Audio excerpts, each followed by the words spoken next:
बिस्मिल्लाहिर्रहमानिर्रहीम। नेक्स्ट हमारा टॉपिक है non digestible carbohydrates.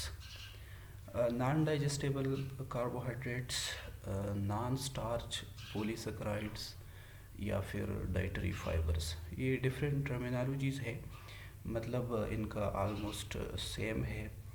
Dietary fibres को अगर हम डिफाइन कर लें तो this is a group of carbohydrate derive from edible parts of the plants that are not broken down and absorbed by small intestine।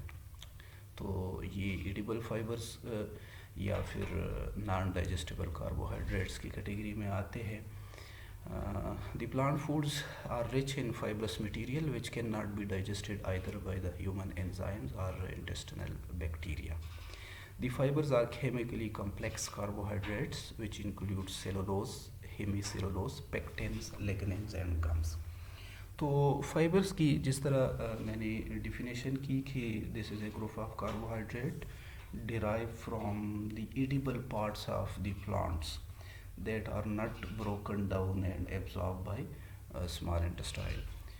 Usually आप लोगों ने देखा था कि डाइजेस्टेबल स्टार्च स्मॉल इंटेस्टाइन में जाके एब्जॉर्ब हो जाते हैं, पहले डाइजेस्ट हो जाते हैं और बाद में जाके एब्जॉर्ब हो जाते हैं। ये नॉन स्टार्च पॉलीसेकेराइड्स या फिर नॉन डाइजेस्टेबल कार्बोहाइड्रेट या फिर डाइटरी फाइबर्स, ये स्मॉल इंटेस्टाइन में डाइजेस्ट नहीं होते और ये इंटैक्ट पास होते हैं कहाँ पे, लार्ज इंटेस्टाइन में।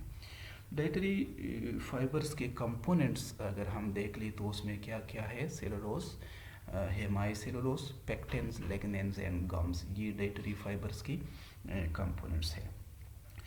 इसी तरह स्टार्चेस को की एक और भी डिवीज़न है, क्लासिफिकेशन है, जिसको हम रैपिडली डाइजेस्टेबल स्टार्चेस कहते हैं या फिर slow digestible starches, RDS, rapidly digestible starches which are absorbed in the small intestine and found in processed foods and produces a large glycemic responses। Rapidly digestible starch कौन से होते हैं, they are, जिस तरह इसका नाम है, rapidly digested and absorb in the small intestine, ठीक है ना। और इसकी एग्जांपल क्या है, जितने भी प्रोसेस्ड फूड्स हैं, प्रोसेस्ड फूड्स ये इसमें, या फिर रिफाइंड शुगर्स है, जितने भी है, तो ये they are rapidly digestible starch and they produce large glycemic response. Glycemic response इन शुगर्स की एबिलिटी है, how that is how they rapidly increase blood sugar level after absorption, ठीक है ना।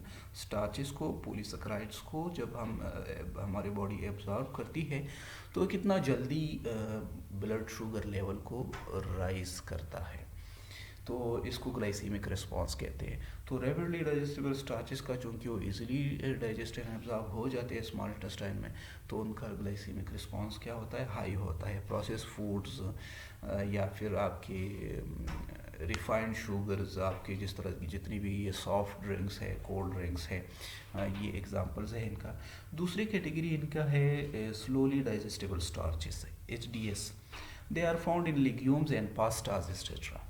लिग्यूम्स, जितना भी ये लिग्यूमिनस प्लांट्स पार्ट्स है या फिर पास्ता एक्सेट्रा है, they are slowly absorb and generate a smaller glycemic responses. तो ये नॉन डाइजेस्टेबल कार्बोहाइड्रेट की कैटेगरी में सारी चीज़ें आ जाती है। Digestible, slowly digestible starches, rapidly digestible starches and then dietary fibres. अब इसके साथ एक रिलेटेड अनदर भी टर्मिनोलॉजी है जिसको हम रेजिस्टेंट स्टार्चेस कहते हैं। रेजिस्टेंट स्टार्चेस, रेजिस्टेंट स्टार्चेस क्या होते हैं, they are polysaccharide that is resistant to digestion and hence passes to the large intestine intact. ये मतलब टर्मिनोलॉजीज़ का जस्ट डिफरेंस है, बाकी कॉन्सेप्ट इन सबका सेम है, चाहे रेजिस्टेंट स्टार्च हो, चाहे नॉन डाइजेस्टेबल कार्बोहाइड्रेट हो, चाहे डाइटरी फाइबर्स हो, सबका कॉन्सेप्ट ऑलमोस्ट सेम है। अब रेजिस्टेंट स्टार्चेस के बेस पे स्टार्चेस को अगेन डिफरेंट ग्रुप्स में डिवाइड किया गया है। RS1 resistant starch 1, RS2 resistant starch 2, RS3 resistant starch 3, इस तरह। अब रेजिस्टेंट स्टार्च 1 की अगर हम एग्जांपल देख ले, स्टार्च 1, तो they are physically inaccessible to digestion. For example whole grains को जब हम आप ले लेते हैं तो फिज़िकली भी उसकी डाइजेशन नहीं होती, they are resistant to digestion. या फिर रेजिस्टेंट स्टार्च टू की कैटेगरी में resistant granules for example found in unripe bananas and other foods. Unripe bananas में क्या स्टार्च के छोटे छोटे रेजिस्टेंट ग्रेन्यूल्स पाए जाते हैं जो वो भी रेजिस्ट कर देते हैं डाइजेशन को। तो इस तरह की ये कार्बोहाइड्रेट्स की ये कैटेगरीज जो कि कलेक्टिवली इसको हम नॉन डाइजेस्टेबल कार्बोहाइड्रेट्स कहते हैं, ये क्या होते हैं कि स्मॉल इंटेस्टाइन को अनडाइजेस्टेड पास हो जाते हैं। अब वहाँ पे उसकी या बेनिफिट्स भी है और वहाँ पे इसकी कॉम्प्लिकेशन भी है। Abnormalities of the carbohydrate digestion. अब डिसएडवांटेज या इसका नुकसान क्या है? Since only monosaccharides are absorbed and defect in the activities of disaccharidases result in the passage of undigested disaccharides into the large intestine, the disaccharides draw water from intestinal mucosa by osmosis and cause diarrhea. ये एक इसका disadvantage है कि जब ये starches undigested form में small intestine से पास हो जाते हैं तो चूँकि ये कार्बोहाइड्रेट्स क्या होते हैं, they are osmotically active compounds. ये कार्बोहाइड्रेट्स पर्टिकुलरली ये डाइसैकराइड्स और monosaccharides they are osmotically active compounds.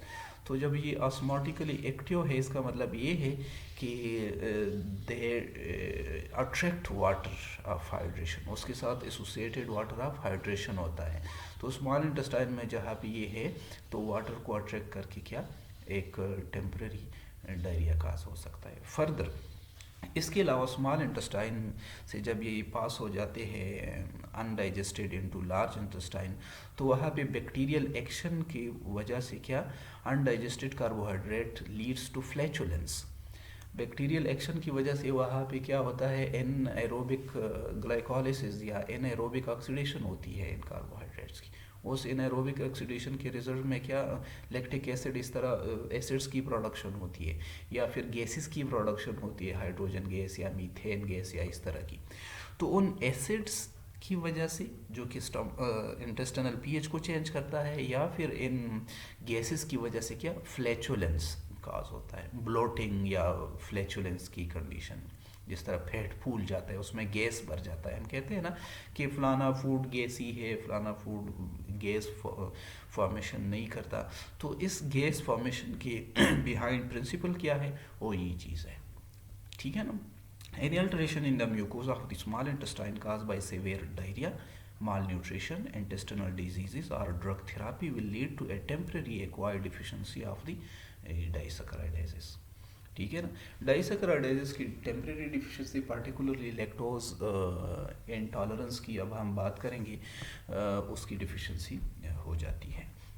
Lactose intolerance, this is due to a defect in the enzyme lactase और बीटा गैलेक्टोसाइडेज। मैंने आप लोगों को बताया था कि बीटा गैलेक्टोसाइडेज या लैक्टेज क्या है, ये लैक्टोज हाइड्रोलाइजिंग एंजाइम है या फिर जनरली ये एक डाइसैकराइडेज है, ठीक है ना। और ये मैंने भी बात की थी कि this is an inducible enzyme. ये इन रिस्पॉन्स टू लैक्टोज क्या करता है या in response to its substrate ये इंड्यूस हो जाता है, ठीक है ना। और ये इसका मैंने आप लोगों को बताया था कि लेक ओपेरॉन में क्या 3 स्ट्रक्चरल जेनेटिक यूनिट्स होते हैं जिसमें लेक जी है, लेक वाई है, लेक ए है। तो this enzyme is encoded by the lac Z gene of the lac operon. Lactose intolerance में भी प्राइमरी और congenital and then secondary or acquired. अब ये कुछ इंडिविजुअल्स में क्या इस लैक्टेज की जेनेटिक डिफिशिएंसी होती है, ठीक है ना। और कुछ इंडिविजुअल में इस लैक्टेज की पार्टिकुलरली इन्फेंट्स में इस लैक्टेज की एक्वायर्ड या टेम्परेरी डिफिशिएंसी होती है। एक्वायर्ड लैक्टोज इंटॉलरेंस में occur due to a sudden and high intake of milk based diets.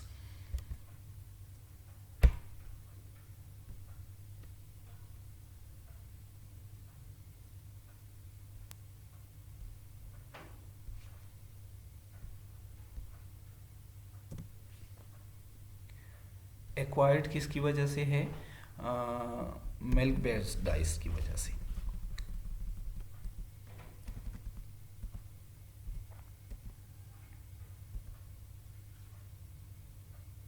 Acquired lactose intolerance may occur due to a sudden and high intake of milk based diets. ये temporary हो सकती है deficiency इन इस lactase enzyme की, या फिर suddenly अगर आप हाई इनटेक कर लो डेयरी प्रोडक्ट्स का, या फिर इन्फेंट्स में कि अभी जो नर्सिंग बेबी है, इन्फेंट है, उसके सिस्टम में अभी फुली तरह ये मैच्योर नहीं हुआ। लीवर चूँकि उनका, इन बेबीज़ का भी फुली मैच्योर नहीं होता, तो ये एंजाइम उनमें अभी फुली तरह डेवलप नहीं हुआ। तो उन बच्चों को फिर कुछ अरसे के लिए, महीना 2 3 4 महीने के लिए लैक्टोज फ्री डाइट पे, मिल्क पे डालना पड़ता है। उसके बाद फिर जाके वो रिकवर हो जाते हैं, ठीक है ना। और ये जेनेटिक या कंजेनिटल जो डिफिशिएंसी है इस लैक्टेज की, तो ये लाइफ लॉन्ग क्या है, डिफिशिएंसी है। इस तरह के इंडिविजुअल को फिर सारी ज़िंदगी डेयरी प्रोडक्ट्स अवॉइड करने पड़ते हैं। For lactose intolerant people, consumption of curd is beneficial since lactobacilli present in the curd contain the enzyme lactase, ठीक है ना। इस तरह के इंडिविजुअल के लिए किया गया है, फिर कर्ड बेनिफिशियल है। लैक्टोबैसिलाई, क्योंकि मैं ऑलरेडी आपको बात कर चुका हूँ कि बैक्टीरिया लेक ओपेरॉन, चूँकि ये मॉडल तो इकोलाई में बहुत ज़्यादा एक्सटेंसिवली लेक ओपेरॉन का स्टडी किया गया है, लेकिन again they are lactobacilli, bacteria है। तो इनमें चूँकि लेक ओपेरॉन है, और लेक ओपेरॉन का मैंने बताया था कि उसी के ऊपर आपका लेक जी जीन है, तो उस बैक्टीरिया की वजह से ये लैक्टेज क्या उसकी प्रोडक्शन होती है। Further yeast rich in lactase can also be use for the treatment of lactose intolerance. तो ये फिर इसके मुकाबले में एक क्या है, लैक्टोज इंटॉलरेंस है, और एक है या फिर लैक्टेज डिफिशिएंसी है, और दूसरा फिर क्या है, लैक्टोज परसिस्टेंस है। लैक्टोज परसिस्टेंस ऐसे इंडिविजुअल है जिनमें लैक्टेज, जो कि लैक्टोज को क्या नॉर्मली डाइजेस्ट कर सकते हैं, जिनमें लैक्टेज सफिशेंटली अवेलेबल है। द प्रॉब्लम ऑफ फ्लैचुलेंस की प्रॉब्लम को मैं पहले बता चुका हूँ। Flatulence is characterize by increase intestinal motility, cramps and irritation. Bloating होती है, गैस प्रोडक्शन की वजह से क्या क्रैम्प्स पड़ते हैं पेट में, और दर्द होता है। और वो किस वजह से होता है कि इन एरोबिक ऑक्सीडेशन की वजह से, इन कार्बोहाइड्रेट्स की वजह से, क्योंकि वो अनडाइजेस्टेड होते हैं।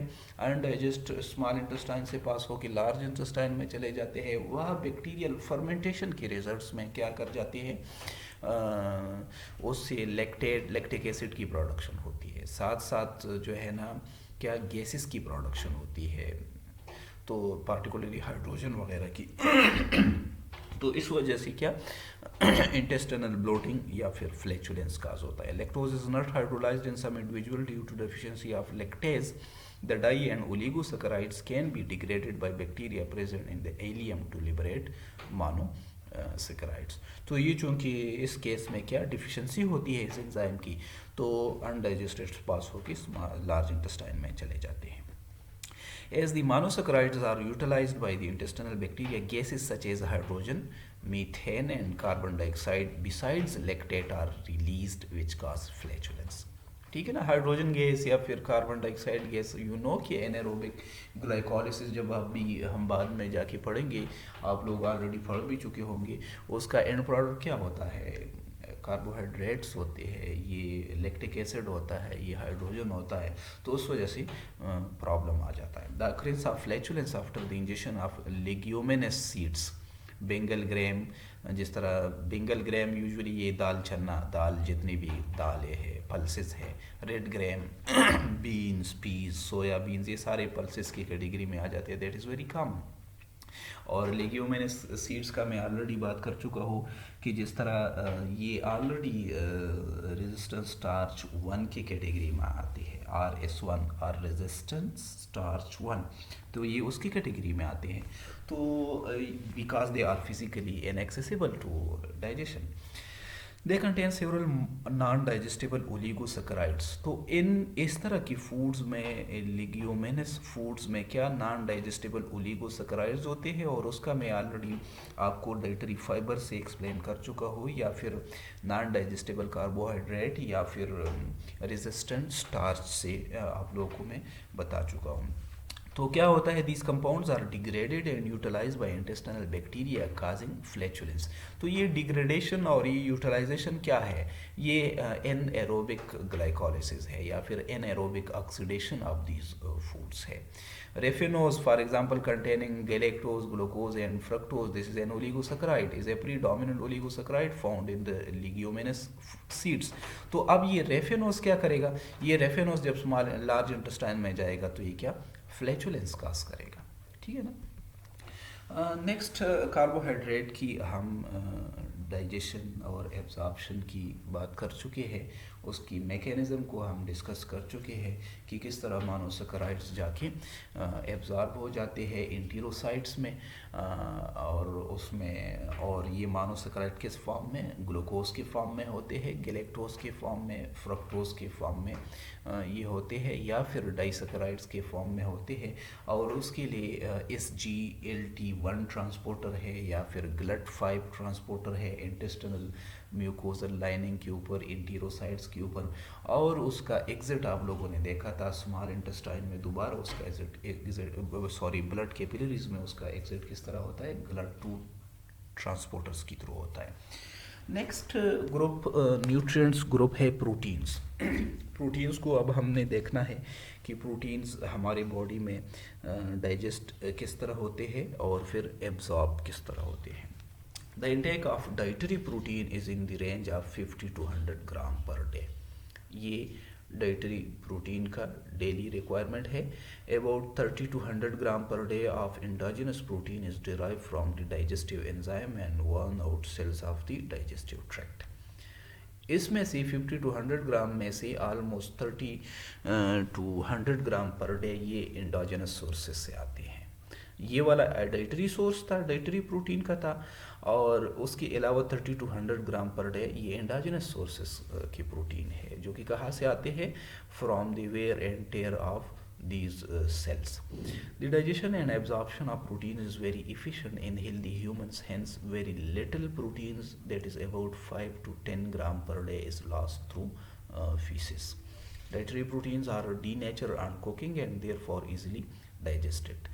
कुकिंग का ऑलरेडी आप लोगों को पता है कि कुकिंग से क्या होता है कि वो फूड एक्सेसिबल हो जाता है डाइजेस्टिव एंजाइम्स को, तो इस वजह से डाइजेस्टिबिलिटी उसकी इम्प्रूव हो जाती है।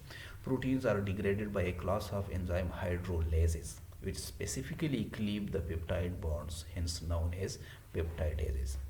ब्रॉडर कैटेगरी इसकी क्या है, हाइड्रोलेजेस है, ठीक है ना। फिर हाइड्रोलेसिस में इसको अगर हम थोड़ा सा स्पेसिफिक करें तो पेप्टाइडेज है, क्योंकि हाइड्रोलिसिस का क्या मतलब है, complete break down of the peptide bond. तो पेप्टाइड आप लोगों ने देखा था कि डीनेचुरेशन प्रोटीन में होती है, ठीक है ना। उसके अलावा प्रोटीन में क्या डीनेचुरेशन के अलावा ये हाइड्रोलिसिस है। तो हाइड्रोलिसिस में हमें पता है कि हाइड्रोलिसिस में पेप्टाइड बॉन्ड का ब्रेक होना इन्वॉल्व होता है, ठीक है ना। तो इसके लिए क्या है, पेप्टाइडेसिस है। पेप्टाइडेसिस की टू मेजर ग्रुप्स है, endopeptidases and then exopeptidases. Endopeptidases attack the internal peptide bonds and release peptide fragments, for example pepsin, trypsin, peptones, etc. While exopeptidases act on the peptide bonds of the terminal amino acids. Terminal amino acid, you know कि एक polypeptide का या एक peptide के दो ends होते हैं, एक कार्बोक्सी टर्मिनल होता है, एक अमाइनो टर्मिनल होता है। अमाइनो टर्मिनल से स्टार्ट हो, कार्बोक्सी टर्मिनल पे एंड होता है। तो exopeptidase they will act always on the terminals of a polypeptide chain, ठीक है ना। जबकि endopeptidase they randomly cut at the centre, centre में किसी भी जगह पे वो कट कर सकते हैं। और उस कट के रिज़ल्ट में, जिस तरह पॉलीसेकेराइड्स के कट के रिज़ल्ट में हमारे पास ओलिगोसेकेराइडेजेस, माल्टेजेस, ओलिगोसेकेराइड्स बनते थे, माल्टोज, माल्टोट्राइयोज, इस तरह के प्रोडक्ट्स बनते थे।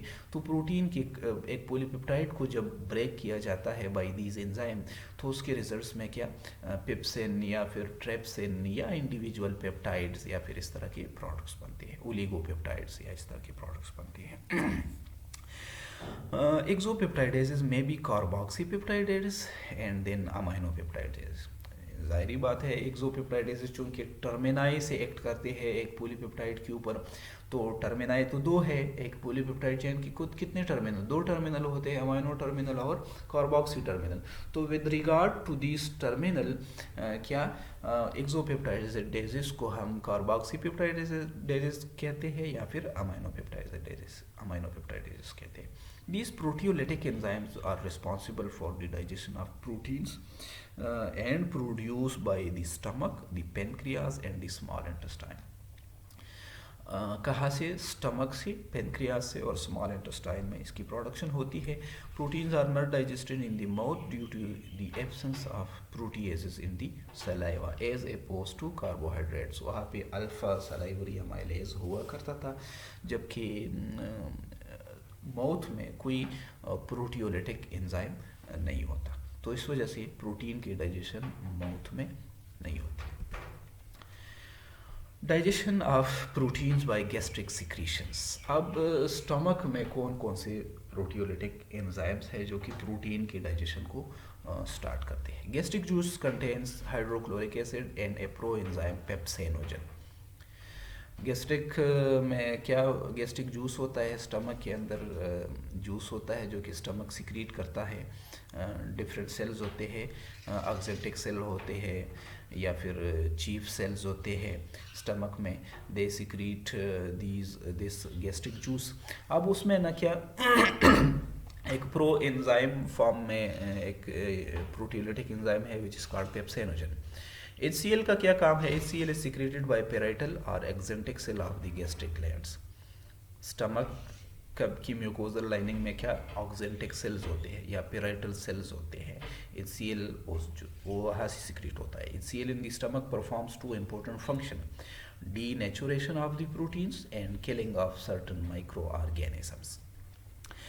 डीनेचुरेशन, प्रोटीन्स की डीनेचुरेशन में हम ऑलरेडी पढ़ चुके हैं कि उसके एजेंट्स क्या क्या हो सकते हैं। स्ट्रॉन्ग अल्कलाइंस, अल्कलीस हो सकते हैं, स्ट्रॉन्ग एसिड्स हो सकते हैं, ठीक है ना, विगरस शेकिंग इवन हो सकती है, हीट हो सकता है। तो स्टमक में हमारे क्या एक नेचुरल वे से जो डीनेचुरेशन होती है प्रोटीन्स की, वो HCl परफॉर्म करता है। The denatured proteins are more susceptible to proteases from digestion, क्योंकि डीनेचुरेशन में आप लोगों को पता है कि केमिकल चेंज किया जाता है। डीनेचुरेशन में जितनी भी सेकेंडरी फोर्सेस है, हाइड्रोजन बॉन्ड्स है, वेंडरवाल फोर्सेस है या जितनी भी अदर सेकेंडरी फोर्सेस है, वो क्या हो जाते हैं, ब्रेक हो जाते हैं। तो जब वो ब्रेक हो जाते हैं तो पॉलीपेप्टाइड का पूरा जो बैकबोन है वो एक्सेसिबल हो जाता है पेप्टाइडेजेस को, तो वो इजीली उनको क्या ब्रेक करती है। Proteases as pro enzymes. अभी प्रोटीएजेस की ये प्रॉपर्टी है कि ये स्टमक में प्रो एंजाइम्स के तौर पे या जाइमोजन के फॉर्म्स में सिक्रीट होते हैं। पेप्सिन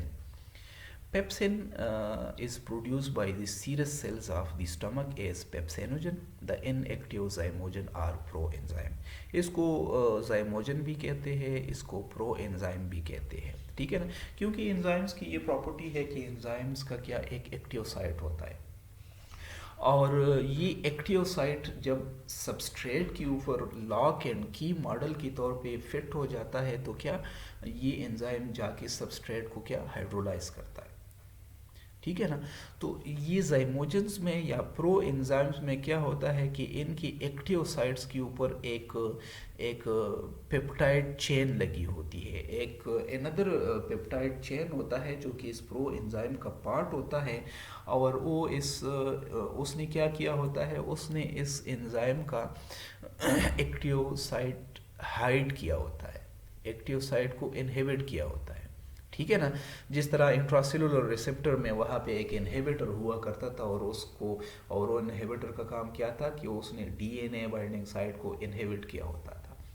इसी तरह इन प्रो एंजाइम फॉर्म में भी एक पॉलीपेप्टाइड क्या चेन होता है जो कि इन एंजाइम्स के एक्टिव साइट को उसने इनहिबिट किया होता है। Pepsinogen is converted to active pepsin either by autocatalysis brought about by other pepsin molecules or by gastric HCl। तो अब जब ये पेप्सिनोजन या ये जाइमोजन फॉर्म वाला एंजाइम जब ये HCl के साथ कांटेक्ट में आ जाता है तो क्या करता है कि HCl डीनेचर करता है उस एक्स्ट्रा पॉलीपेप्टाइड चेन को जो कि उसकी एक्टिव साइट पे लगा होता है, ठीक है ना। तो उस वजह से वो एंजाइम एक्टिव बन जाता है। या फिर ऑटोकैटालिसिस से, ऑटोकैटालिसिस जब ये पेप्सिनोजन या प्रो एंजाइम इन कांटेक्ट में आ जाता है ऑलरेडी एक्टिव पेप्सिन मॉलिक्यूल्स के साथ, तो किसी भी तरीके से ही क्या ये दोनों मोड्स हो सकते हैं, ये एक्टिव एंजाइम में कन्वर्ट हो जाता है। Removal of A fragment of polypeptide chain, देखिए ना, ये 44 amino acid in the case of pig enzyme makes the inactive enzyme active. ये क्या होता है कि ये एक एंजाइम का मॉलिक्यूल है और उस एंजाइम के मॉलिक्यूल में यहाँ पे अगर आप लोगों को मैं थोड़ा सा ये ड्रा कर लूँ, मसलन ये एक एंजाइम का मॉलिक्यूल है, ठीक है ना, और ये उसका क्या है, ये वाला एक्टिव साइट है, ठीक है ना।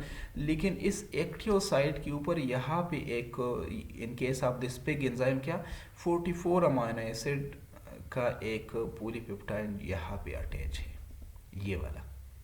अब इस पॉलीपेप्टाइड चेन ने इस एंजाइम की एक्टिव साइट को हाइड किया हुआ है, ठीक है ना।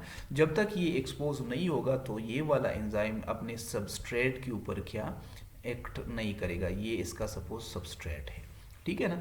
तो जब ये एंजाइम इस HCl के कांटेक्ट में आ जाता है या फिर ऑलरेडी एक्टिव पेप्सिन मॉलिक्यूल के कांटेक्ट में आ जाता है तो they cause hydrolysis of this polypeptide chain, ये वाला जो एक्स्ट्रा पड़ा हुआ है, ठीक है ना। तो जब ये हाइड्रोलाइज हो जाता है तो इस एंजाइम का ये एक्टिव साइट एक्सपोज हो जाता है फॉर इट्स सबस्ट्रेट, ठीक है ना। तो that become active. Pepsin is an acid stable endopeptidase। Pepsin क्या है, एसिड स्टेबल एंडोपेप्टाइडेज है, optimally active at a very low pH, ठीक है। 2 या 2 से कम पीएच पे ये एक्टिव होता है क्योंकि इसने बहुत ही इंपॉर्टेंट काम करना होता है प्रोटीन की हाइड्रोलिसिस स्टमक के अंदर। तो ये क्या है, इसकी एक्टिवेशन है कि इसकी एक्टिवेशन किस तरह होती है।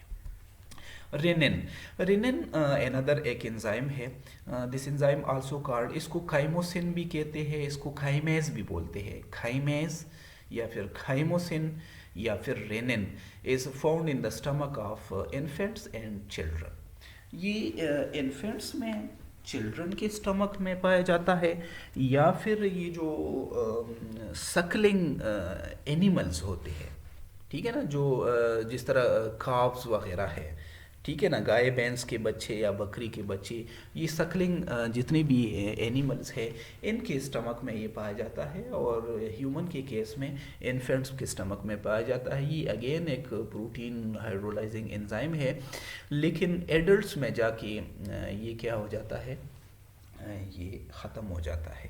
ये एक इनएक्टिवेशन म्यूटेशन क्या है, चेंज इन डीएनए बेसिस है।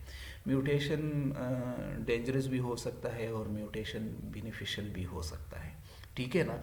तो बेनिफिशियल म्यूटेशन का एक एग्जांपल ये क्या है, रेनिन है कि रेनिन चिल्ड्रन में पाया जाता है और जब एज तो जैसे ही प्रोग्रेस हो जाती है तो आफ्टर सर्टन एज क्या, ये एक इनएक्टिवेटिंग म्यूटेशन के रिजल्ट में ये रेनिन क्या हो जाता है, ख़त्म हो जाता है। Rennin is involve in the curdling of milk, और ये वहाँ पे चिल्ड्रन में ही क्यों ज़रूरी है या फिर ये जो सकलिंग एनिमल्स है इनमें क्यों ज़रूरी है और बड़ों में जाके फिर क्यों ख़त्म हो जाता है। इसका लॉजिक थोड़ा सा ये है कि रेनिन क्या करता है, ये मिल्क प्रोटीन केसीन को कन्वर्ट करता है सेमी सॉलिड फॉर्म में, उसको कर्डल में कन्वर्ट कर देता है, ठीक है ना, मिल्क प्रोटीन को, पैराकेसिनेट को, it converts milk protein casein to calcium paracaseinate which can be effectively digested by pepsin, paracaseinate में कन्वर्ट हो जाता है। तो ये जो इन्फेंट्स होते हैं, आपको पता है इनका मोस्टली ज़्यादातर दारोमदार क्या मदर की मिल्क पे होता है, ठीक है ना। तो उस केस में क्या होता है कि ये रेनिन जाके मिल्क प्रोटीन को पैराकेसिनेट में कन्वर्ट हो जाता है, तो कर्डल बन जाता है। तो इस कर्डलिंग की वजह से इसका एक फिजिकल इफेक्ट ये भी है कि it stage longer in the stomach में या बॉडी में ज़्यादा देर तक ये रह जाता है।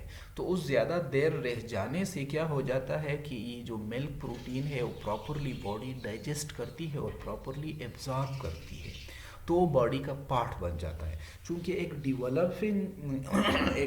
डिवेलपिंग इन्फेंट को ज़ाहिरी बात है प्रोटीन्स की ज़रूरत होती है ग्रोथ के लिए, ठीक है ना।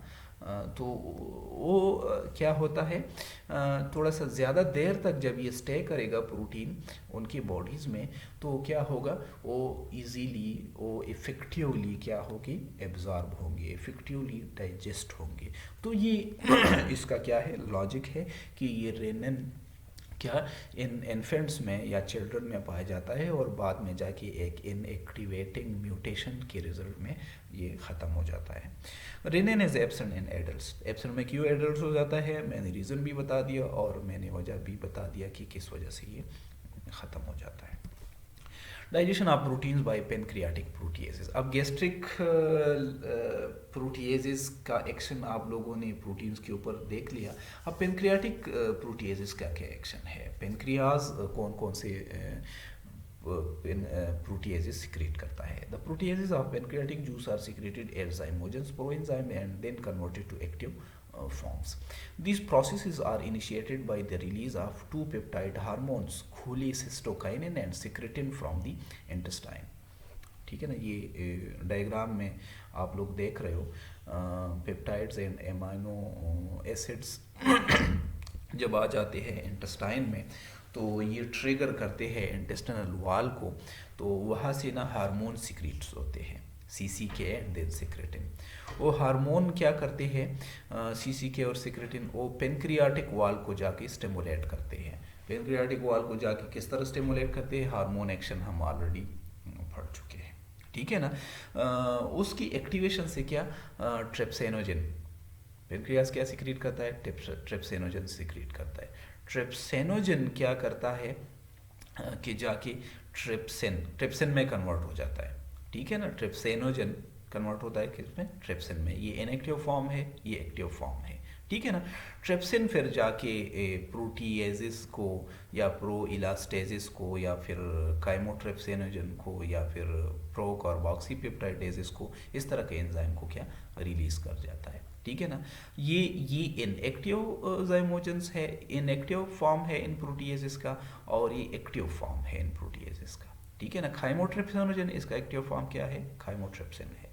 प्रो इलास्टेजेस का काम, elastases, pro elastase inactive, elastase active, pro carboxypeptidases A and B and then carboxypeptidases A and B. तो this is formation and activation of the pancreatic proteases है। और यहाँ पे दो इंपॉर्टेंट किस्म की हार्मोन्स जिसमें CCK और सिक्रेटिन है, जो कि इनके लिए क्या है, एक स्टिमुलस है इन हार्मोन्स की सिक्रेशन के लिए। कहाँ से, पेनक्रियास से। Release and activation of these zymogen. The key enzyme for the activation of zymogen is enteropeptidase, formerly known as enterokinase, produced by intestinal mucosal cells. Enteropeptidase या फिर enterokinase. Enteropeptidase cleaves off a hexapeptide from the N-terminal end of the trypsinogen to produce trypsin, the active peptide or active enzyme. यहाँ पे अब हेक्सापेप्टाइड है। एक हेक्सापेप्टाइड मतलब 6 peptides का एक क्या है, एक प्रोटीन है, एक चेन है, जो कि इसने एक्टिव साइड हाइड किया होता है इस एंजाइम का। Trypsin in turn activates other trypsinogen molecules which is autocatalysis. Further, trypsin is the common activator of all other pancreatic zymogens to produce the active proteases, chymotrypsin, elastase and carboxypeptidases A and B. तो ये क्या है, activation है। Next, action of these carboxypeptidase. The pancreatic carboxypeptidases A and B are metalloenzymes that are dependent on zinc for their catalytic activity, hence they are sometimes called zinc proteases. Metalloproteins और chromoproteins और nucleoproteins की हम detail से बात कर चुके हैं, हम प्रोटीन्स के चैप्टर में डिस्कस कर चुके हैं। इन एंजाइम के सेंटर्स में क्या जिंक होता है, पेनक्रियाटिक कार्बोक्सीपेप्टाइडेजेस के सेंटर में क्या जिंक होता है, so that are why they are sometime they are called zinc proteases. They also possesses certain degree of substrate specificity in their action. For example, carboxypeptidase B acts on peptide bonds of carboxyl terminal amino acid and the amino group of which is contributed by arginine or lysine. मतलब ये